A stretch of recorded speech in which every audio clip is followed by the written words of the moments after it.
I have a corporate shoot with the FX6 tomorrow, and I hate having the client wait for me while I get ready. So it's taken me years, but I've finally streamlined my workflow to have my camera ready to go as soon as I arrive. So we roll up, open the doctor style bag, we grab two things, the camera and the monitor, they're connected. Just like this, and we connect the monitor via the NATO rail, and what that allows me to do is have a fully functioning rig within seconds. We have the lavalier receiver already attached. We have the shotgun mic attached. We have power going to the camera and power and SDI in the monitor. Everything is ready to go and the camera's working for me now. I'm not spending time scrambling pieces together. Now, I don't normally bring out lights and stands for my YouTube videos, but I thought this was an extremely important topic.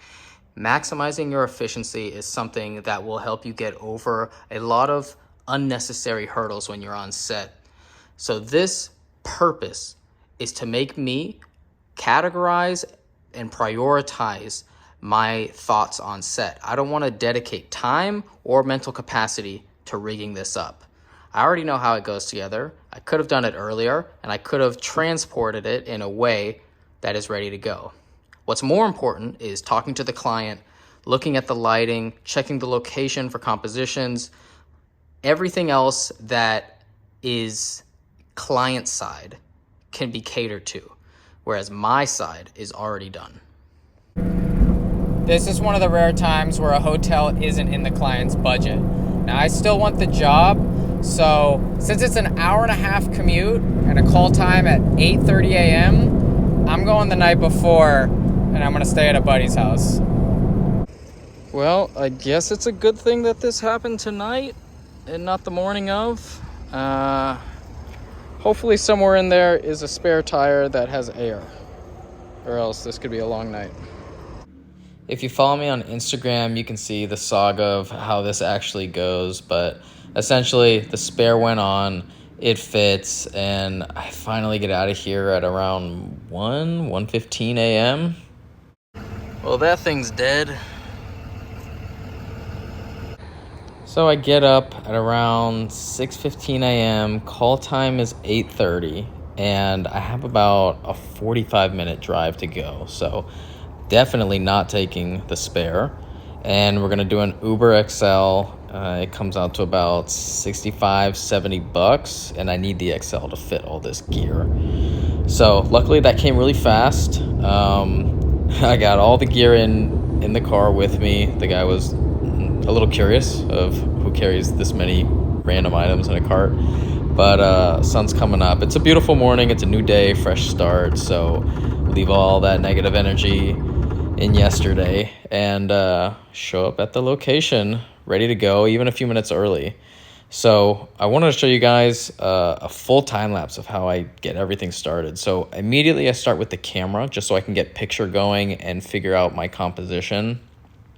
Then it's breaking out some of the bigger stands like the key light and the boom, and then the smaller ones, and then dialing in the lighting, and I'll sit in for myself until it looks good. So this is what I will be seeing. We have a nice morning sun on the wall. I don't know if I like that because that's gonna change throughout the interview. But I did put a backlight up there. We have our key light, microphone boomed in, and it looks fantastic.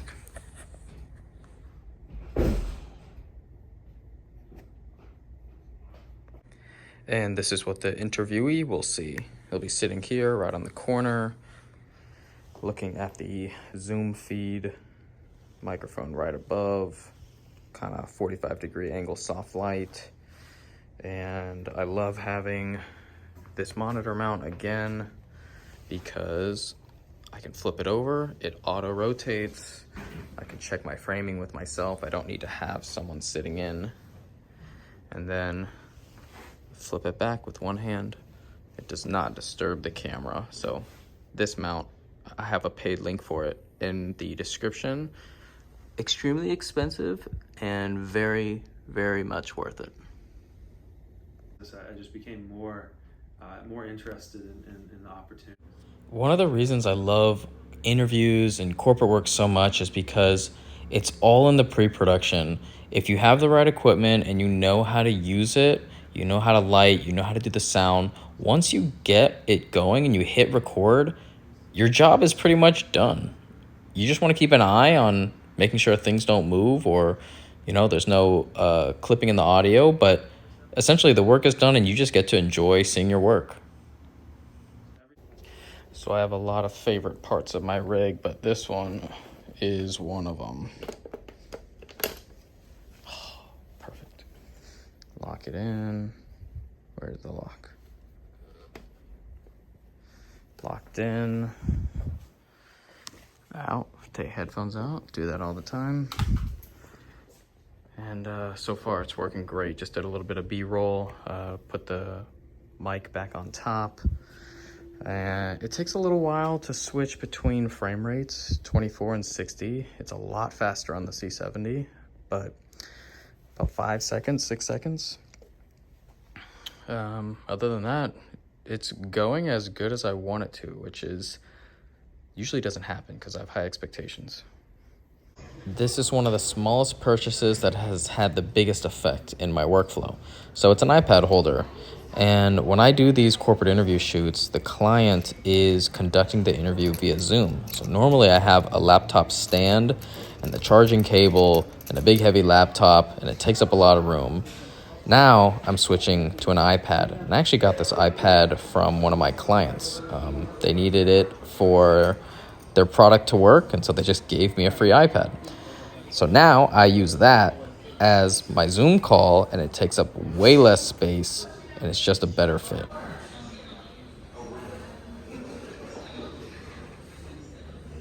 Interview 2 of 3 for the day, and you can see the iPad is smashed right up close to the camera so I can control the interviewee's eye line. It's so nice to have an internal battery in that thing, and it takes up no space. So we got the 200X as the key with the lantern and skirt, and then the GVM panel. And what's really nice is to have eye autofocus. I know the C70 just got it. I haven't updated my camera yet, but it's nice to have it in here. So for exposure, I like to use false color on the Small HD 502 Bright. It's just a quick flick of the switch. All right, we got 9% left. I'm gonna switch.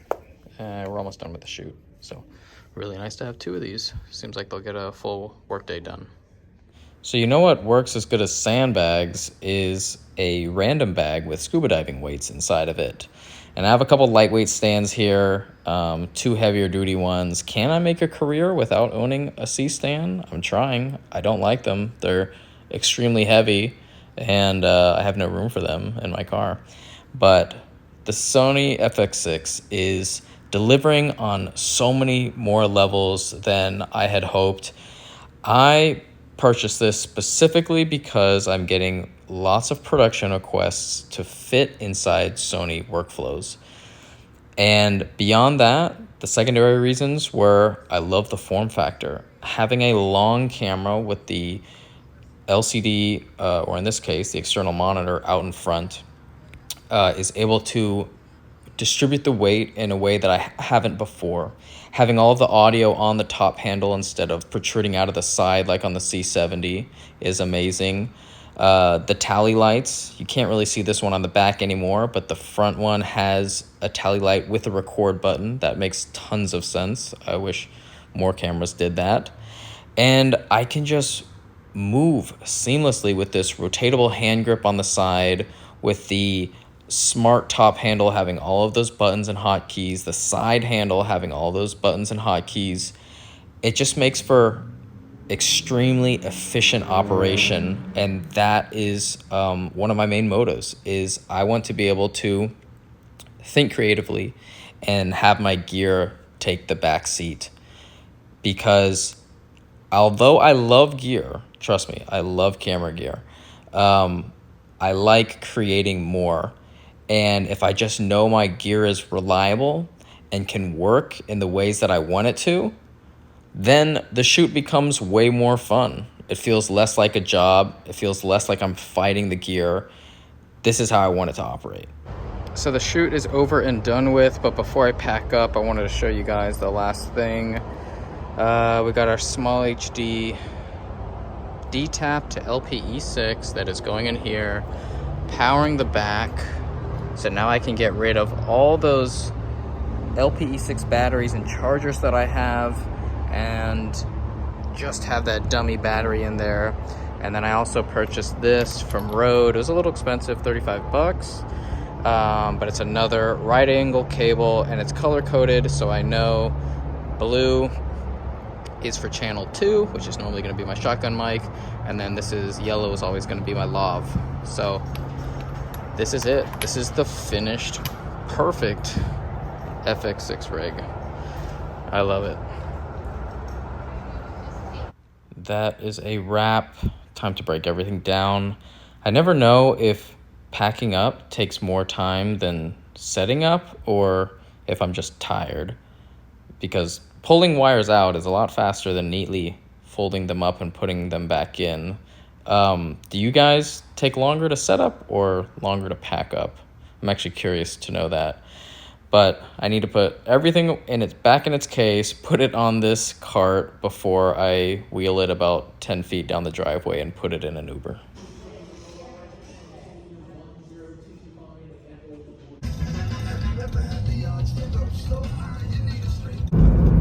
I have 80 miles to go on a spare tire that is rated for less than 50 miles an hour. And we're gonna keep it that way because I don't have any more spares. Ugh. I'm supposed to be going 70 miles an hour right now. So in Florida, that means 85. And I'm going about half that. So I'm getting honked at a lot. So that was an intense journey, but the client is happy and reputations remain intact. So we're gonna celebrate with some Thai food.